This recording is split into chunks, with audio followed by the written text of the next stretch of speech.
Hello hello students, आप लोग कैसे हैं। मैं उम्मीद करता हूं कि भाई आप लोग अच्छे होंगे और ज़बरदस्त होंगे और आप लोग अपना प्रिपरेशन भाई अच्छी तरह से करते होंगे। चलिए भाई चलते हैं, आज करेगा लेक्चर नंबर 9। मैं आप लोगों को प्रीवियस लेक्चर नंबर 8 तक बता दिया है, ठीक है। और लेक्चर नंबर 8 में हम लोग का फाइनली देखा जाए तो भाई आप लोग का एक्सरसाइज 7.1 एनसीईआरटी बुक का कंप्लीट हो चुका है। और 10 नंबर जो आपको दिए थे भाई क्वेश्चन, एक्सरसाइज 7.1 में ही 10 नंबर क्वेश्चन आप लोग के लिए एचडब्ल्यू था। मैं उम्मीद करता हूं कि आप लोग से भाई बन गया होगा। अगर नहीं बना है तो आप कमेंट बॉक्स में कमेंट कर सकते हैं, ठीक है। तो या फिर आप कमेंट करके आपको हम सेंड कर देंगे टेलीग्राम के माध्यम से। आप लोग भैया यहाँ से आप लोग पीडीएफ प्राप्त कर लीजिएगा, ठीक है। यहाँ तक कोई दिक्कत नहीं है। चलिए भाई चलते हैं, हम लोग इस लेक्चर के माध्यम से हम लोग एक न्यू टॉपिक सीखने वाले हैं जिसका नाम विभाजन सूत्र और इंग्लिश में बोलते हैं सेक्शन फॉर्मूला है, ठीक है। चलिए भाई चलते हैं, बिना देरी करते हुए हम लोग अपना लेक्चर को स्टार्ट करते हैं, ठीक है। हम लोग पढ़ने वाले हैं किसके बारे में, कौन टॉपिक पढ़ने वाले हैं, विभाजन सूत्र, जिसको बोलते हैं इंग्लिश में क्या, सेक्शन फॉर्मूला बोलते हैं, ठीक है। ध्यान दीजिएगा, माना कि ए बी एक सरल रेखाखंड है। रेखाखंड, रेखा मतलब क्या, लाइन, खंड मतलब टुकड़ा पार्ट, रेखा का क्या कहते हैं, खंड मतलब पार्ट, ठीक है ना। माना कि ए बी जो है ना एक सरल रेखा, एक सरल रेखाखंड है। बिंदु पी जो है रेखाखंड, बिंदु पी जो है ना रेखाखंड ए बी के बीच में स्थित है। क्या भाई, बीच में स्थित है। जो ए रेखाखंड ए बी, देखिए ए बी पे माथा में ऐसे डैश लगा हुआ है, इसका मतलब रेखाखंड ए बी, ठीक है ना, को एम अनुपात एन में विभाजित करता है, मतलब बांटता है, ठीक है ना भाई। क्या करता है, बांटता है, विभाजित करता है। ध्यान दीजिएगा, आपको यहाँ हम फिगर के द्वारा समझा रहे हैं। जैसे कि हम लोग यहाँ पे क्या कर रहे हैं कि ए बी एक रेखाखंड है। ध्यान दीजिएगा, जैसे हम लोग का ए इधर बी है, ठीक है। माना कि ए बी एक सरल रेखाखंड है, ए बी एक सरल रेखाखंड है। बिंदु पी जो है ना भैया, यहाँ पे एक बिंदु पी है हम लोग का, ठीक है। बिंदु पी जो है रेखाखंड ए बी के बीच में स्थित है, ए बी के बीच में स्थित है, ठीक है। जो रेखाखंड ए बी को एम अनुपात एन में काटता है, ठीक है। मतलब ए एम हो जाएगा, ए एन हो जाएगा, विभाजित करता है, ठीक है, बांटता है मतलब। तो इसको हम लोग भैया एक्स कोमा वाई लिख सकते हैं, एक्स कोमा वाई, इसको x1 y1 ये स्टार्टिंग पॉइंट है, स्टार्टिंग बिंदु है, ठीक है ना। तो इसलिए इसका x निर्देशांक x1 हो जाएगा और y निर्देशांक y1 हो जाएगा। इसी तरह से क्या कहते हैं, ये एंडिंग पॉइंट है, तो इसको x2 लिखेंगे और कॉमा y2 लिखेंगे। बात को यहाँ तक समझे कि नहीं समझे। तो हम लोग का क्या कहते हैं, एंडिंग जो पॉइंट है b जो है, इसका x निर्देशांक जो होगा x2 होगा, y निर्देशांक y2 होगा, क्योंकि y1 यहाँ पे माने y2 यहाँ पे। यहाँ तक बात को समझे। यहाँ ध्यान दीजिएगा, यहाँ अगर बोले यहाँ p जो है, यहाँ p, ठीक है, x y रेखाखंड है। ध्यान दीजिएगा, रेखाखंड है, ध्यान दीजिए भाई, रेखाखंड। देखिए रेखाखंड को आप शॉर्ट में, अगर रेखाखंड ए बी है ना, रेखाखंड ए बी है, आप इसको भैया आप इस तरह से भी लिख सकते हैं, ए बी पे माथा ऐसे लगा दीजिएगा तो रेखाखंड ए बी आप लोग का पढ़ा चले जाएगा, ठीक है ना। ए बी पे माथा मतलब ऐसे डैश लगा हुआ है, ठीक है, तो इसको रेखाखंड ए बी बोलेंगे, ठीक है ना। एक्स वाई जो है यहाँ पी, एक्स को वाई जो है रेखाखंड ए बी के बीच स्थित है, बीच स्थित है, जो एम अनुपात एन के, जो एम अनुपात एन के अनुपात में विभाजित करता है भाई, क्या विभाजित करता है। बोलिए, बात को समझे।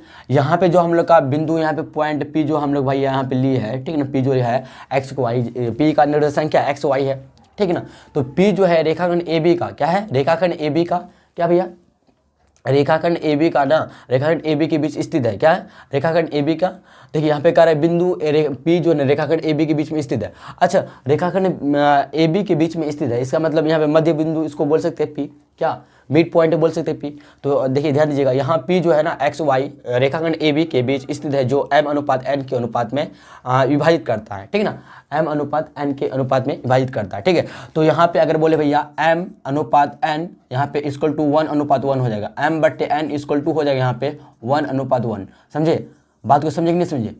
अगर यहाँ पे ध्यान दीजिएगा भाई, क्या बोल रहे हैं हम कि यहाँ पे एम एन है, ठीक है ना। तो एम अनुपात एन अनुपात, ध्यान दीजिए क्या कर रहा है, माना कि ए बी एक सरल रेखाखंड है, बिंदु पी जो है रेखाखंड ए बी के बीच में स्थित है। रेखाखंड ए बी के बीच में अगर स्थित है तो मतलब मध्य बिंदु होगा। मध्य बिंदु का मतलब यहाँ पे बराबर ए पी बराबर हो जाएगा पी बी का। बोलिए होगा कि नहीं होगा, बोलिए आप बोल सकते हैं। ध्यान दीजिएगा, AP ध्यान दीजिए, AP हम लोग का बट्टे AP, ध्यान दीजिएगा, AP बट्टे भाई हम लोग लिख सकते हैं B पे, AP बट्टे BP। AP को हम लोग यहाँ पे M बोल सकते हैं ना। देखिए AP जो है हम लोग का यहाँ से लेकर यहाँ तक जो है, यहाँ से लेकर यहाँ तक क्या M है, और यहाँ से P से लेकर B तक जो है भैया हम लोग का N है। बोलिए है कि नहीं। तो AP की जगह M लिख सकते हैं और BP की जगह N लिख सकते हैं। बोलिए यहाँ तक समझे बात को। तो AP बराबर AP बट्टे BP बराबर M बट्टे N।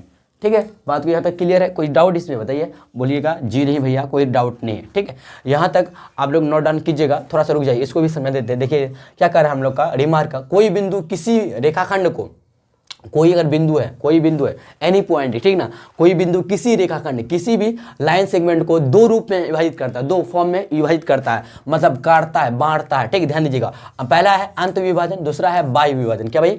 अंत विभाजन मतलब अंदर से, बाह्य विभाजन बाहर से विभाजित करता है।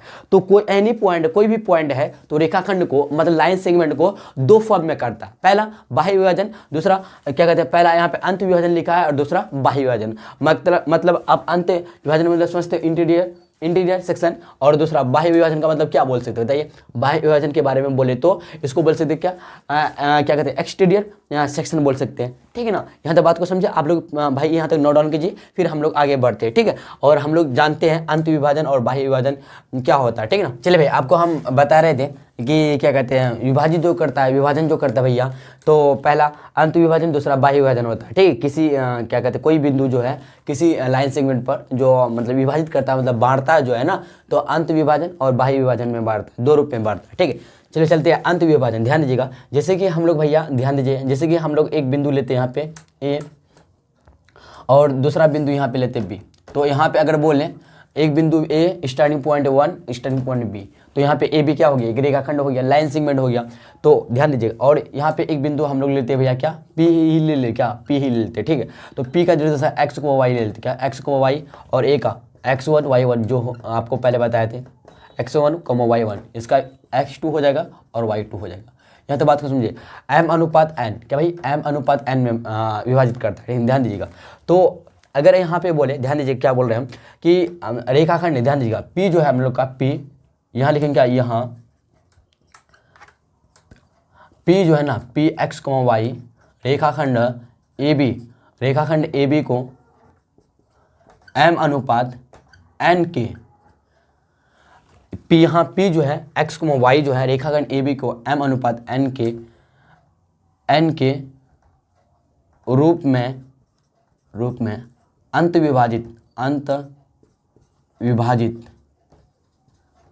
अंत विभाजित करता है। P जो है x, y रेखाखंड AB को m अनुपात n के रूप में अंत विभाजन लिख दीजिए, विभाजन करता है। क्या भाई? करता है। यहाँ तक बात को समझे कि नहीं समझे? देखिए भाई आप बोलिएगा कि जी भैया सही बोल रहे हैं आप। A और P, ध्यान दीजिए, A और P हम लोग का दो बिंदु हैं, पहला बिंदु A और दूसरा बिंदु B, और इस पे एक बिंदु है P जो है अंदर में ही है ना, AB के अंदर में है कि नहीं है। और यहाँ पे ध्यान दीजिएगा, तो यहाँ पे P जो है ना, x, y जो है रेखाखंड AB को m अनुपात n के रूप में अंत विभाजित करता है। ठीक है ना, बात को ऐसे समझे। तो यहाँ पे ध्यान दीजिएगा, तो एक्चुअली अगर देखें तो AP बराबर हम लोग का AP, यहाँ तक हम लोग का क्या m हो जाएगा, और ध्यान दीजिए फिर PB हम लोग का क्या, PB बराबर n हो जाएगा। ठीक है ना, तो यहाँ से बोले तो ध्यान दीजिएगा AP बट्टे BP, ध्यान दीजिए AP बट्टे BP इक्वल टू हो जाएगा हम लोग का AP के m लिख सकते हैं, और यहाँ पे BP की जगह n लिख सकते हैं। बोलिए AP बट्टे BP बराबर m बट्टे n लिख सकते हैं कि नहीं लिख सकते? बोलिए जी हाँ भैया लिख सकते हैं। ठीक है ना, यहाँ तक बात को समझे कि नहीं समझिए? बोलिएगा जी समझिए यहाँ तक। ठीक है ना, यहाँ तो कोई दिक्कत बताइएगा नहीं। या फिर आप इसको ऐसे भी यहाँ लिख सकते हैं, आप ऐसे भी इसको लिख सकते हैं, AP ratio BP ratio equal to m ratio n। समझे? अगर इसमें अगर पहले बात करें, देखिए AP m के बराबर हो जाएगा और BP n के बराबर हो जाएगा। बात को समझ रहे? बात को समझे भाई? यहाँ तक ये हम लोग का जो हुआ क्या हुआ, अंत विभाजन आपको करके दिखा है। ठीक है ना, आप देखिए बाह्य विभाजन क्या होता है, ध्यान दीजिएगा, फिगर के माध्यम से समझाते हैं आपको। जैसे यहाँ पे एक बिंदु A है और एक बिंदु यहाँ पे नहीं है, कुछ और मानते हम लोग, तो इसको मानते क्या, EF, क्या मानते भाई, हम लोग का एक बिंदु E है और एक बिंदु हम लोग F लेते हैं, यहाँ पे एक बिंदु लेते हैं भैया हम लोग का क्या लेते हैं, यहाँ पे G लेते हैं, क्या लेते हैं, G लेते हैं। ठीक है ना, ध्यान दीजिएगा EFG है, ध्यान दीजिए। तो हम लोग का अगर बोले, ध्यान दीजिएगा, यहाँ पे बोले ई एफ जी, यहाँ पे ई हम लोग का निर्देशांक x1 y1 हो जाएगा, x1 y1 हो जाएगा, इसका x2 और y2 हो जाएगा। ठीक, आपको दिखाई पड़ता होगा जी जो है हम लोग का x, y हो जाएगा, और जी जो है बाहर की तरफ है कि नहीं, बाहर की तरफ। ई एफ जो है अंदर में, इसका पॉइंट है अंदर में कुछ पॉइंट हम लिए हैं, कंसीडर किए नहीं ना, बाहर में लिए। भाई थोड़ा सा मेरा गला लग गया है ना, तो माफ़ कीजिएगा, तो आप लोग समझने का कोशिश कीजिएगा, ठीक ना। ई एफ जो है ना, तो आप ध्यान से देखिए, सुनिए, ठीक। ई एफ जो है ना भैया, तो ई एफ के बीच में कुछ बिंदु लिए नहीं ना, बाहर बिंदु है ना जी, है कि नहीं है, तो यही हम लोग का बाह्य विभाजन हो जाएगा। क्या भाई, अंत विभाजन आपको करके दिखाया यहाँ पे, ये अंत विभाजन था, ये बाह्य विभाजन, ध्यान दीजिएगा। तो यहाँ पे लिखेंगे क्या, रेखाखंड, ध्यान दीजिए, रेखाखंड, यहाँ पे सबसे पहले लिखेंगे जी जो है ना, जी x, y जो है हम लोग का x, y, रेखाखंड ई एफ, क्या भाई, रेखाखंड ई एफ के, अच्छा हाँ, और एक बात, यहाँ से ध्यान दीजिए, यहाँ से लेकर यहाँ तक हम लोग का हो जाएगा क्या, m हो जाएगा, क्या हो जाएगा, m हो जाएगा, और यहाँ f से लेकर g भैया हम लोग का n हो जाएगा। बात को समझेंगे, नहीं समझे। तो रेखाखंड ई एफ, ध्यान दीजिएगा, तो रेखाखंड देखिए, g जो है ना, रेखाखंड ई एफ को m अनुपात n के रूप में यहाँ जी जो है, यहाँ लिख दीजिएगा, यहाँ जी जो है भैया x, y, ठीक ना, रेखाखंड ए बी को m अनुपात n के क्या कहते हैं, m अनुपात n के क्या कहते हैं, m अनुपात n के बाह्य विभाजन के रूप में, बाह्य विभाजन के रूप में बाह्य विभाजन के रूप में विभाजित करता है, क्या भाई, विभाजित करता है, मतलब बांटता है, ठीक ना। बात को समझिए, हम लोग का यहाँ पे ध्यान दीजिए। तो हम लोग अगर बोले भैया, बोलना चाहे तो यहाँ पे ई जी, ध्यान दीजिए, ई से लेकर जी, ई जो हम लोग ई जी जो हो जाएगा भैया एम हो जाएगा, और यहाँ पे देखिए एफ जी जो हो जाएगा, एफ जी हो जाएगा, एन हो जाएगा। बात को समझिए। तो अगर आप लिखना चाहते हैं ऐसे ई जी बट्टे, ध्यान दीजिए, ई जी बट्टे क्या कहते हैं एफ जी, क्या भाई एफ जी लिखना चाहते हैं, तो इसको हम लिख सकते हैं एम बट्टे एन, क्या भाई एम बट्टे एन। बात को समझेंगे, नहीं समझेंगे, बोलिए जी भैया समझिए, ओके, कोई डाउट बताइएगा, बोलिए जी नहीं। तो ई जी बट्टे F G equal to M बट्टे एन, आप इसको, या फिर ऐसे भी इसको आप लिख सकते हैं, क्या, ई जी रेशियो, ठीक, F G ratio M ratio N. बोलिए यहाँ तक बात को समझे कि नहीं समझे, बोलिएगा। तो यहाँ पे जी जो है ना एक्स वाई, ये रेखाखंड ए एफ को एम अनुपात एन के रूप के अनुपात बाह्य, यहाँ पे देखिए सेंटेंस थोड़ा सा हमको गड़बड़ लग रहा है भाई। यहाँ पे जी जो है ना ई एफ, रेखाखंड ई एफ को एम अनुपात एन के बाह्य विभाजन के रूप में, अनुपात एम अनुपात एन के अनुपात में यहाँ सुधार लीजिएगा थोड़ा सा, अनुपात में बाह्य विभाजन के रूप में विभाजित करता है, बाह्य विभाजन के रूप में विभाजित करता है। तो आप लोग यहाँ तक समझे अच्छी तरह से, इसमें कुछ भी डाउट रहे नहीं ना, नहीं रहना चाहिए। आप लोग यहाँ तो नोट डाउन कीजिए, फिर हम लोग आगे बढ़ते, ठीक है भाई। देखिए भाई नेक्स्ट पॉइंट क्या कहता है, इंपॉर्टेंट पॉइंट है। देखिए भाई यहाँ यहीं से निकलेगा विभाजन सूत्र हम लोग का, सेक्शन फॉर्मूला, ध्यान दीजिएगा।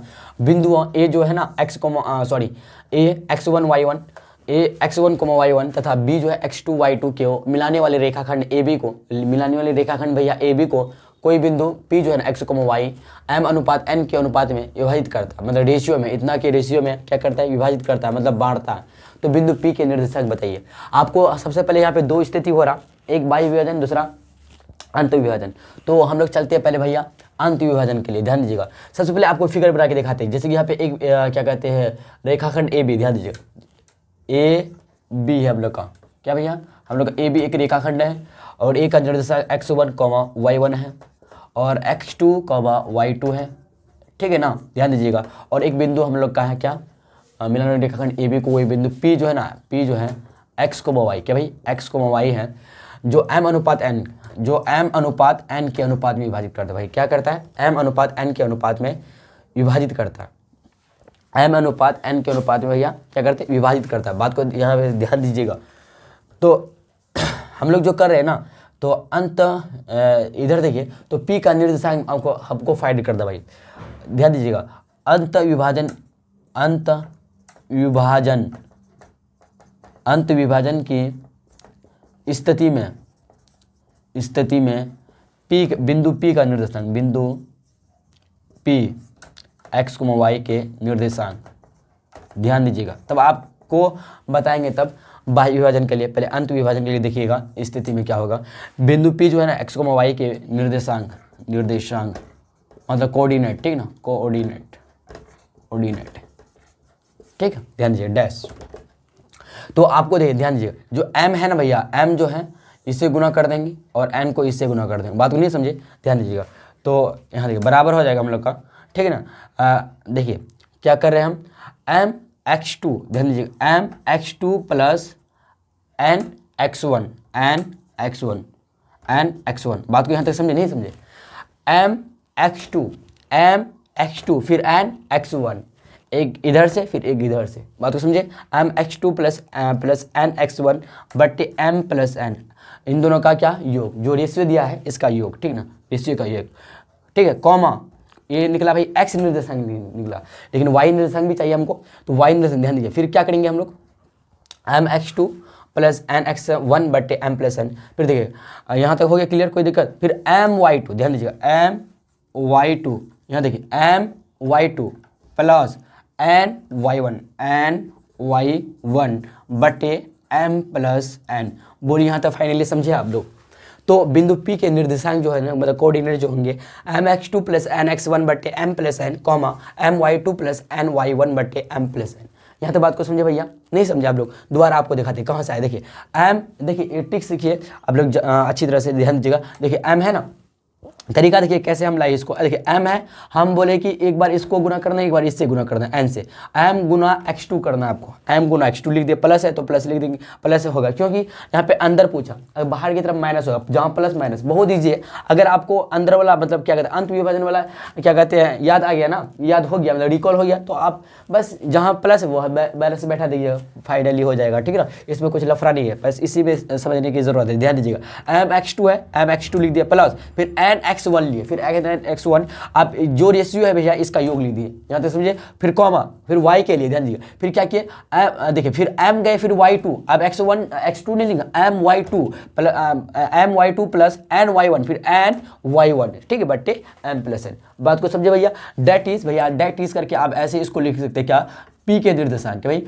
p का निर्देशांक क्या है, ध्यान दीजिएगा, p का निर्देशांक बोले तो x, y है, ठीक ना, x y का निर्देशांक जो होगा, निर्देशांक क्या होगा भाई, m x2, ध्यान दीजिएगा, m x2 plus n x1 बट्टे m प्लस n, ठीक, कॉमा m y2, ध्यान दीजिएगा, m y2, ठीक है, प्लस n y1 बट्टे m प्लस n, ये हम लोग का भाई क्या है, p का निर्देशांक हुआ। एक फ्रेश करके यहाँ लिख दे भैया, देखिए एक इसके लिए है, लेकिन याद रखिएगा अंत विभाजन के लिए, ठीक ना, p x, y, ठीक ना, इक्वल टू, ध्यान दीजिएगा, m x2 plus n x1, ध्यान दीजिए भाई, प्लस n x1 बट्टे m plus n, comma m y2 plus n y1 बट्टे m प्लस n, ठीक है। देखिए जो हम बता रहे हैं ना, तो एनसीईआरटी के अकॉर्डिंग नहीं बता रहे हैं, मतलब एनसीईआरटी में कुछ और इसको लिखा 12-21 करके, लेकिन 21-21 आता, देखिए इधर भी 21 इधर भी 21, हम यहाँ पे m अनुपात n माने हैं,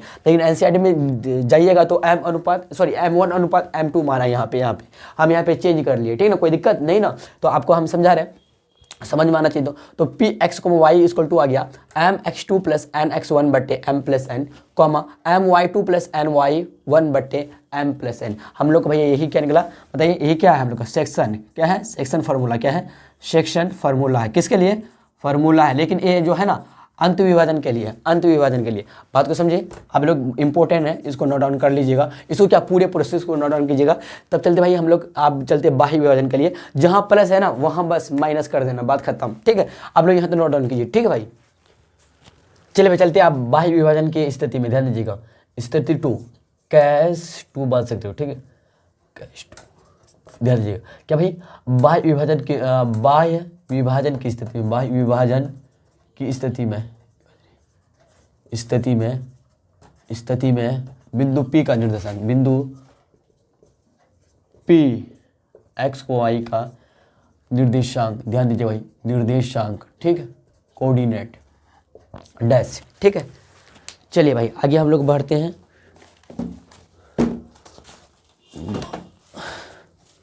चलिए तो बाह्य विभाजन की स्थिति में बिंदु P x, y का निर्देशांक, बस आपको क्या करना है, जहाँ प्लस था वहाँ माइनस कर देना आपको, ठीक है ना, ध्यान दीजिएगा। तो अगर लिखे तो बराबर देखिए क्या होगा, क्या कहते हैं m x2 प्लस था माइनस हो जाएगा, माइनस n x1 बट्टे m माइनस n हो जाएगा, m माइनस n हो जाएगा। भाई बात को समझिए, नहीं समझे बोलिएगा।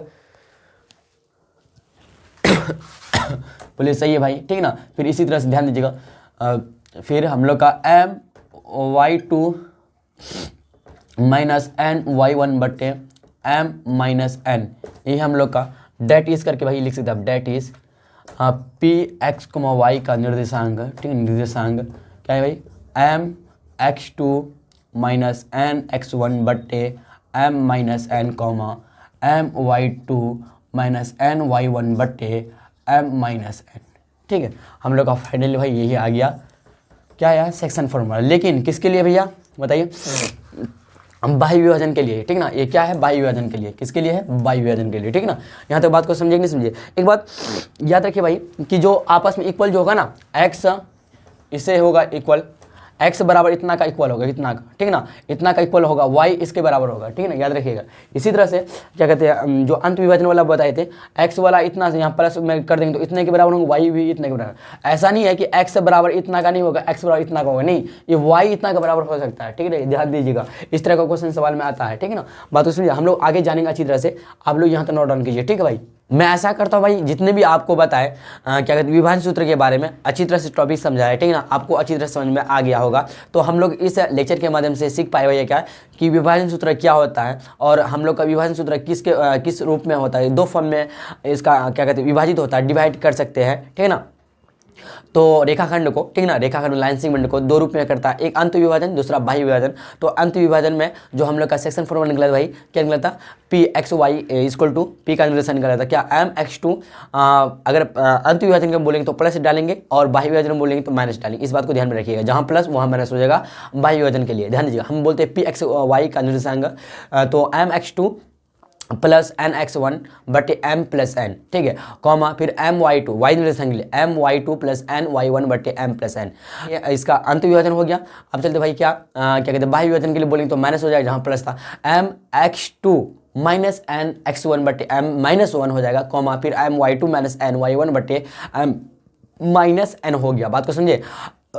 तो आप लोग का अगर एनसीईआरटी खोल के देखिएगा ना भाई, तो m जहाँ पे हम लोग m और n को m और रेशियो n के अनुपात में विभाजित किया है, मतलब रेखाखंड को विभाजित करता है, ठीक है, बिंदु P को रेखाखंड विभाजित करता है। लेकिन अब एनसीईआरटी बुक में जाके देखिएगा तो वहाँ पे जो है ना m1 रेशियो m2 के अनुपात में विभाजित किया, इसलिए 12-21 करके इतना ये आया था, ठीक है। तो आपको इसमें कंफ्यूज नहीं होना है, ठीक है। तो हम कोशिश करेंगे भैया क्या नेक्स्ट लेक्चर में जो ना, तो आपको एनसीईआरटी की तरह से ना एनसीईआरटी के अकॉर्डिंग पता देंगे, ठीक है। और हम लोग अभी तक देखें तो हम लोग एक्चुअली अगर देखें तो हम लोग का सेक्शन फार्मूला का टॉपिक खत्म नहीं हुआ, और भी हम लोग का मेन पॉइंट है, ठीक है। तो भाई हम लोग नेक्स्ट लेक्चर में डिस्कस करेंगे। तो आप लोग अगर वीडियो पसंद आया हो तो लाइक और शेयर कर सकते हैं अपने फ्रेंड सर्कल में।